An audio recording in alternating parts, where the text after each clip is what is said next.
welcome. You are watching Studio Talk and I am Prajwala Tadi. With Punjabi father and Maharashtrian mother, it was an interesting multicultural upbringing for me. Being a single child and quite hyperactive, I did whichever course came my way. So from graphic designing to learning how to play guitar to dance classes and painting, I have done it all. I am currently studying journalism, and this choice has been a result of the passion with which my father speaks of the profession.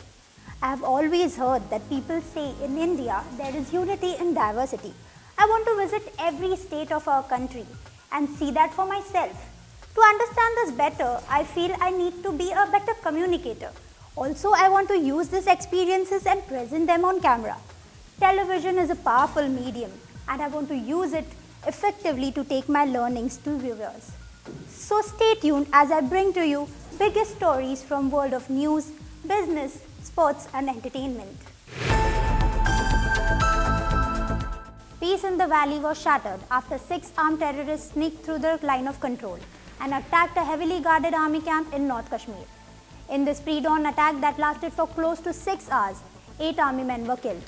This suicide attack comes 2 days before the Prime Minister visits the valley and threatens to disrupt the state elections. Here's a detailed report. Students across the country are in a fix after the government remained firm on its decision of replacing German with Sanskrit in Kendriya Vidyalayas. The only relief is that the centre has told the schools that there will be no examinations this year. But for many students, it's a decision that seems to have been taken without considering their opinion. Studio Talk has the story. The hate speech standoff continues. After stalling Parliament for nearly a week, the opposition is refusing any deal being offered by the government. The Lok Jam comes after an initial demand of sacking the BJP minister was refused point blank by the BJP. But things show no signs of improving with the government, saying that even demand of censure motion is not acceptable. Multi-million-dollar cab company Uber is in big trouble after the rape of Delhi girl travelling in one of the cars belonging to the company. Investigations reveal that required security checks were not done on the driver, leading to the incident. A shameful incident that once again exposes the chinks in our policing. Expectations of people-friendly budget and a cut in interest rates by RBI are being seen as among the key reasons taking the Sensex to psychologically important 20,000 mark today after 2 years. The day's rally came on the back of strong quarterly results by software major TCS and relatively steady Asian markets. The market opened with the Sensex at 20,000, slipped a tad below that level due to profit taking and again regrouped in later session as FMCG major ITC rallied ahead of its results and closed just a tad off the 20,000 mark, finally ending the day at 19,987, up by 80 points. The day's rally added about 26,000 crore to investors' wealth with the BSE's market capitalization at Rs 71 lakh crore. The last time the benchmark had seen this level was on January 7, 2011, about 2 months after it had reached its all-time peak of 21,709. Onto the world of sports, rolled on by a crowd of 60,000 plus, India rediscovered their winning ways in second ODI against England at Jawaharlal Nehru Stadium in Kochi. The win not only helped them square the 5-match series but would have also done their sagging confidence a world of good. The tension along the line of control with Pakistan took its toll on the sporting ties between the two countries. All 9 Pakistani hockey players who have come here to play in the Hockey India League will return home without playing the match. Hockey India did not directly bar the players but put the onus on franchisees. Day 2 at the Melbourne Park on Tuesday brought another day of perfect weather but a few anxious moments for the top seed Serena Williams. Williams and her fans looked worried after the player fell awkwardly on her left ankle. She, however, managed to win the game 6-love against 110th ranked Adina Hall.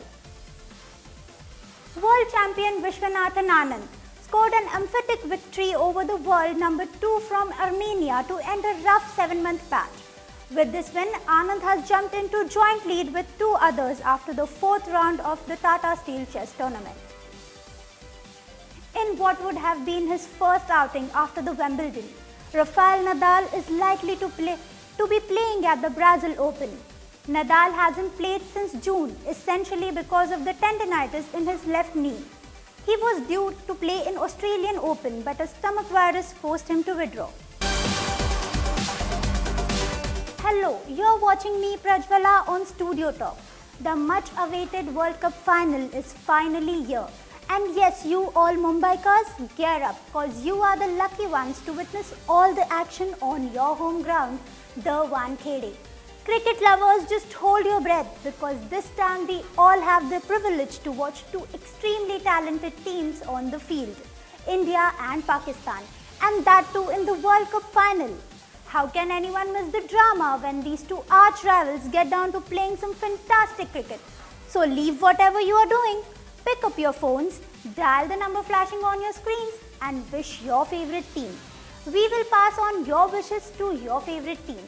But remember, this golden opportunity is just open for next 1 hour. So don't lose any more time. Call now. It seems Chulbul Pandey might not break Tiger Khan's box office record. After the initial success at box office, Ekta Tiger will remain Salman Khan's biggest hit. Well, here's to Sallu Bhai, he is the winner, either ways. For hot Bengali beauty Bipasha Basu, the new year must just change her dwindling fortunes at the box office. She will soon be seen sharing screen space with television heartthrob Karan Singh Grover in her next release, Alone. The pairing is perfect, says director Bhushan Patel, who directed the hit Ragini Eminis. Well, let's hope the new year starts with a bang for Bips. If you have had a really stressful week at work and you are looking to unwind with a movie this Diwali weekend, here's a sneak peek at the latest lineup of flicks to hit cinemas. So you are likely to trade firecrackers for popcorn, or would you rather have both? Either ways, SRK will be ringing in the new year in advance with fireworks of his own. Check it out. And finally, it's Amitabh Bachchan's birthday. A very happy birthday to the superstar, the legend. On his birthday, we paid tribute to his everlasting charisma and his work, which has entertained generations of Indians and people around the globe. Happy birthday, Big B! Rohit Shetty has carved out his own style of filmmaking with right masala and humor to keep audience coming back for more. Bol Bachchan comfortably falls into the genre of movies expected from Shetty and team.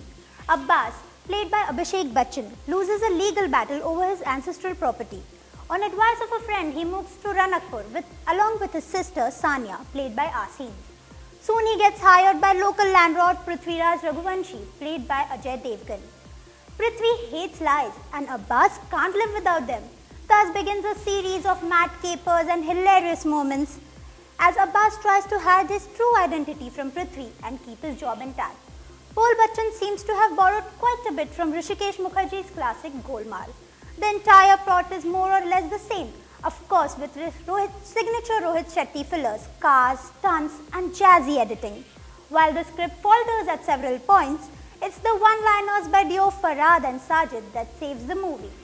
Music is nothing to write home about. Abhishek Bachchan is back at what he does the best, comedy. After Dostana, proving once again that not many can beat him in his comic timing. So grab some buttery popcorn.